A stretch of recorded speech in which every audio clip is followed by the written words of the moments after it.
So, if you're thinking about enlarging your CNC router, this was your standard like 4030 router on Amazon. I think I got it for like 600 bucks originally. It was great for me. This is how big it used to be. So you can do this and reuse, obviously, your original controller.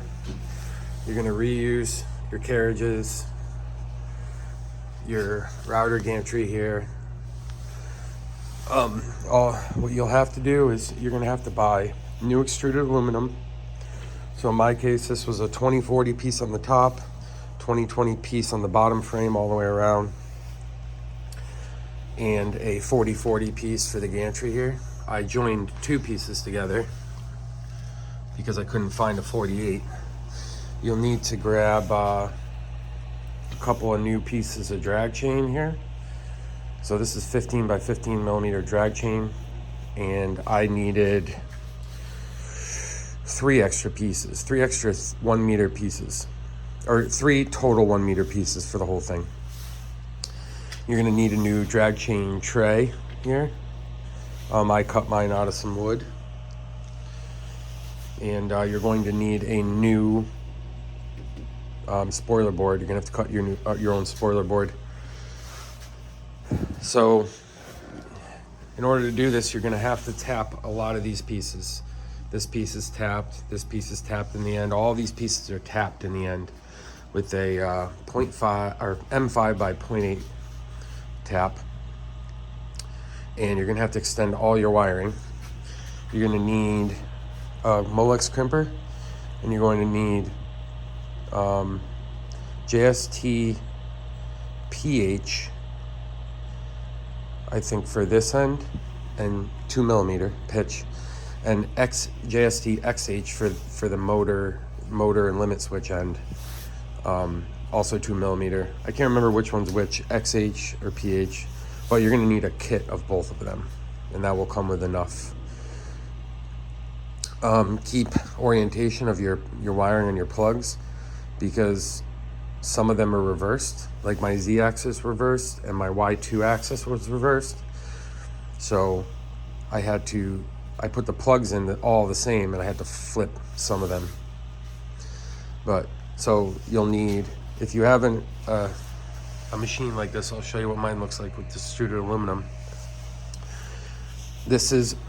You're gonna need 2, let's say 3 2040s, 4 2020s, 1 4040, and the third 2040 I have on its side along the middle, because you're going to need a support in the middle. You can't do it without that. And then a 4x4 sheet of MDF, and get yourself a couple spools of 50-foot spools of 4 conductor ribbon, silicone ribbon cable. 22, 24 gauge is fine. You're gonna need a roll of 16 or 18 gauge. 16 would be better due to the distance, because it's DC. 16 gauge 2 conductor for your spindle power. And then if you have a laser like I do, you'll need an additional 3 conductor ribbon for that. And that'll be about a 10-foot piece. And then you're gonna wanna get 2 spools of 2 conductor for your limit switches.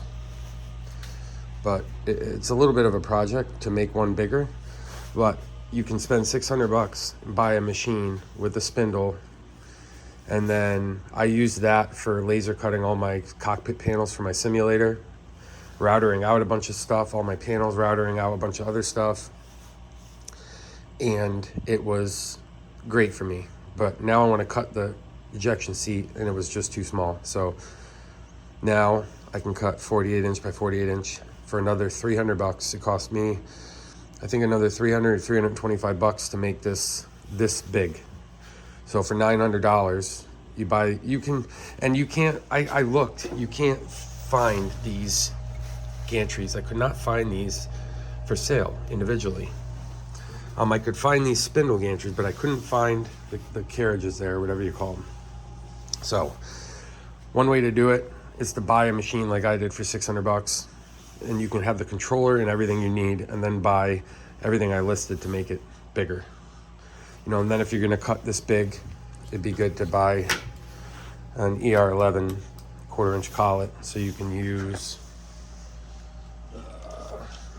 quarter-inch bits instead of let me see, here's instead of 1/8 or 1/16. So the spindle has the power to do it. I mean, you can't cut super fast. Now that it's bigger, I may get an attachment 3D printed for a palm router that obviously has a lot more power, because that's only a 500 watt spindle. But yeah, it's completely doable enlarging it. You just need to buy some extra parts and spend some time building, you know? Take good measurements, do a good job tapping, good job running with your wire, and you can have a bigger machine.